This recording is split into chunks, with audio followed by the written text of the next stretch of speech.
Hey guys, Sub-Zero here. Today is a bit of a different video. This will be a guide to all vehicles in Subnautica.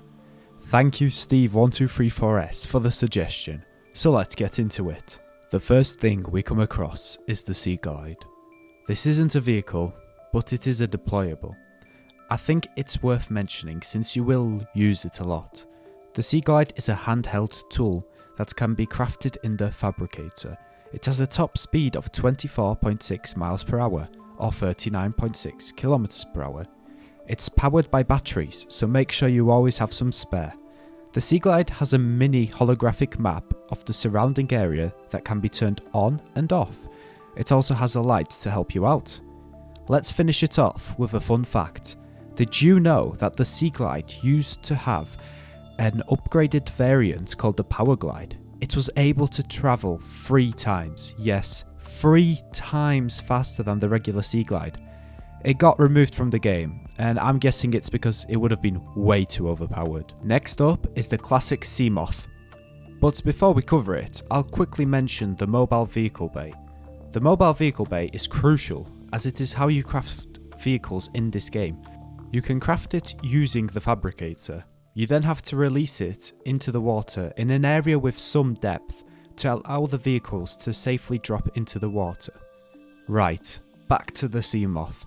The Seamoth is small but versatile, and it's the first vehicle you will use on this planet. It can be fitted with many different modifications and upgrades that enhance its performance and durability. I will list each one now. The Seamoth can be customized with the vehicle upgrade console, which the player can use to craft upgrades and change the vehicle's name as well as the colour scheme. The first upgrade is the Seamoth Depth module. It increases the vehicle's maximum crush depth, enabling it to survive greater pressure and going deeper. There is a Mark 1 that lets you go to 300 meters, Mark 2 which lets you go to 500 meters, and Mark 3 letting you to go to 900 meters, which is the Seamoth's maximum crush depth. Next is internal storage.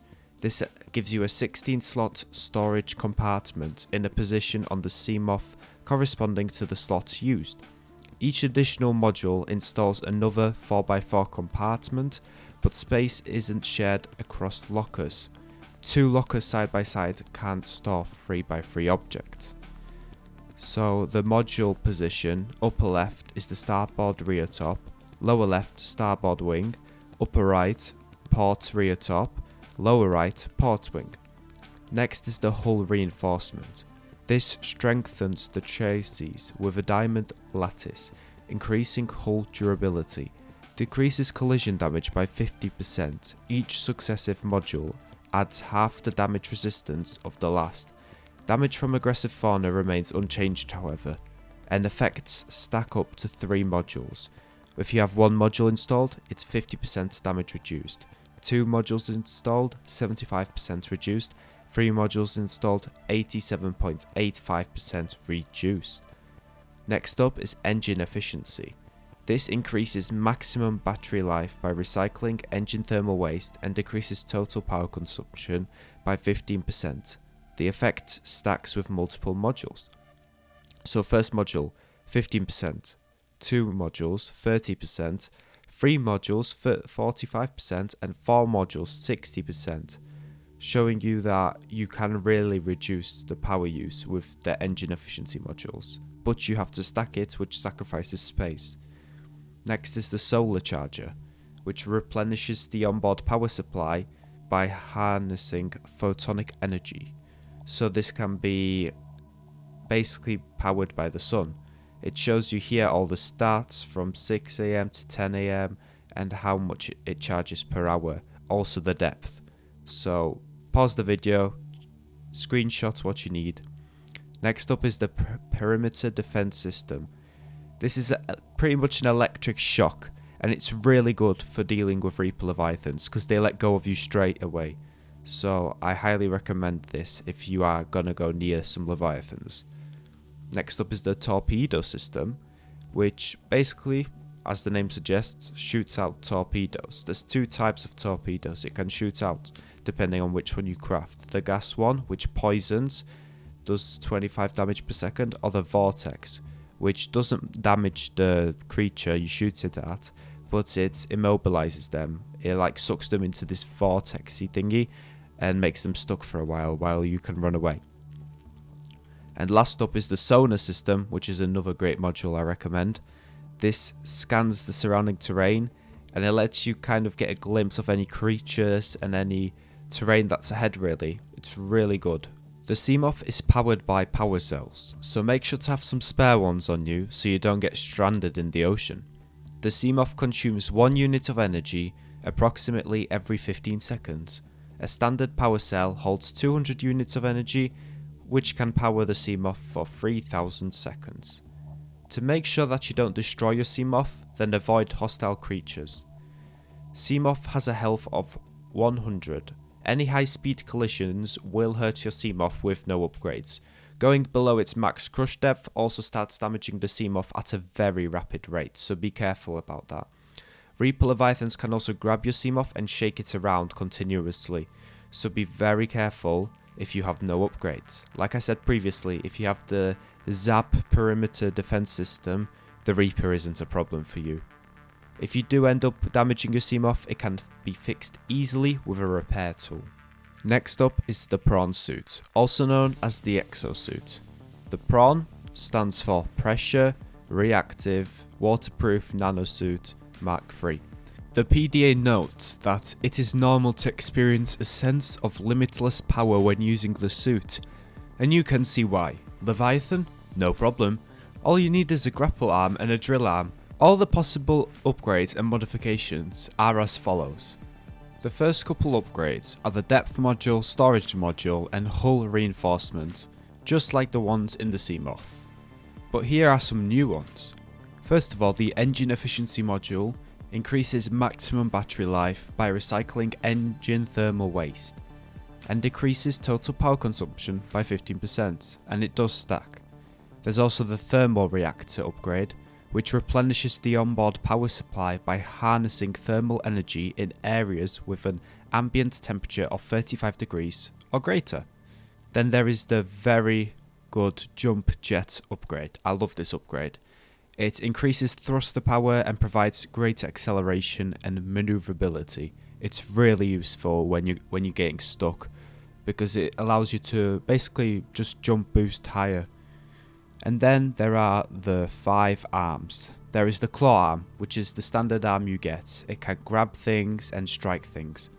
Then there's the drill arm, which is good for drilling large resource deposits, and also it's a very good weapon against bigger creatures, especially leviathans. Next is the grappling arm, another really useful arm. It's basically, as the name suggests, just a grappling arm, nothing more to it. Then there's the propulsion cannon. It's basically a propulsion cannon, but in an arm. I've never really used this, but I'm guessing it can be useful if you want to move a lot of things at once. And then there's the torpedo arm, which is quite useful, because you can fire it to distract predators like leviathans and large aggressive creatures. It's also worth noting that the prawn suits can walk on land, and also uses power cells. What a great vehicle to have. Next up is the iconic Cyclops. The Cyclops is 54 meters long, 12 meters wide and 14 meters tall, making it a great mobile base for deep sea exploration. You can even use your habitat builder inside the Cyclops to make it more cozy. All the upgrades are as follows. We start off with the same similar upgrades we see before, so Cyclops depth module, engine efficiency module and thermal reactor module. These 3 things we've already seen before in the Seamoth or prawn suit. Same with the sonar module, which is another great addition to the Cyclops. It's exactly the same as the Seamoth sonar module, and it helps a lot. The fire suppression system module, it automatically extinguishes any fires that happen within the Cyclops, which is very useful when you are being attacked. Then there's the docking bay repair module, again a very useful upgrade. It repairs any vehicle that's docked within the Cyclops. There's the creature decoy tube module, which increases the maximum number of decoys that can be launched. And then shield generator module. This helps protect the Cyclops when it's under attack, but it uses a lot of power, so be careful. It's worth to mention that the Cyclops has 3 different speed settings. You've got a head slow, a head standard and a head flank. Obviously, a head flank wastes the most energy, but also when you are in a head flank for too long, your Cyclops will catch on fire, but there will be a warning message before that, allowing you some time to turn it back a notch to a head slow or a head standard. The Cyclops uses 6 power cells in total. Please don't install a power cell charger in the Cyclops, as it will just drain directly. Did you know that you used to be able to install solar panels on top of the Cyclops? It's a very big shame that that feature got removed. The last vehicle in the original Subnautica is the Neptune escape rocket. You build it at the very end of the game after receiving the blueprints from Alterra HQ. There's not much to say about the rocket, it has a cool time capsule feature though. Now we move into Below Zero. Below Zero offers 3 vehicles, the Sea Truck, the familiar Prawn suit and the Snow Fox. So let's cover the Sea Truck now.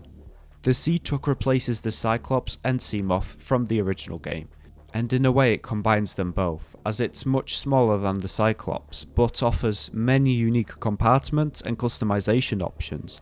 The modules and upgrades are as follows. Starting off, we have the usual depth upgrade modules, there's 3 of them in total.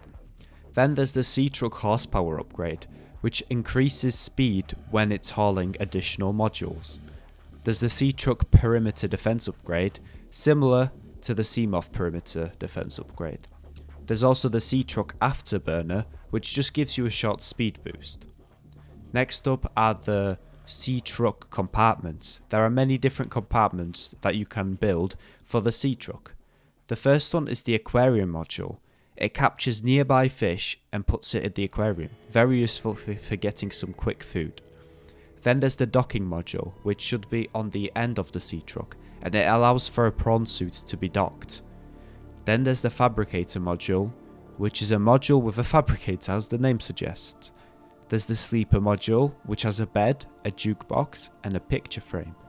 There's a storage module with 5 small storage lockers, and lastly, a teleportation module. This comes with a tether tool that allows the player to teleport back to this module at any time.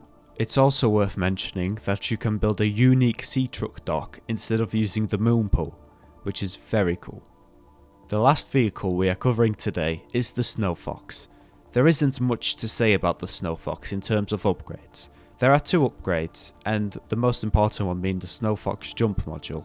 It's a vehicle built for land use, so you won't be using it too often. You need to build a Snow Fox hoverpad to create this vehicle and to charge it. Anyways, this was a quick and simple guide to the vehicles in Subnautica. The next video will be ranking passive creatures in the original Subnautica game. Thank you all so much for watching. Special thanks to the Subnautica wiki too.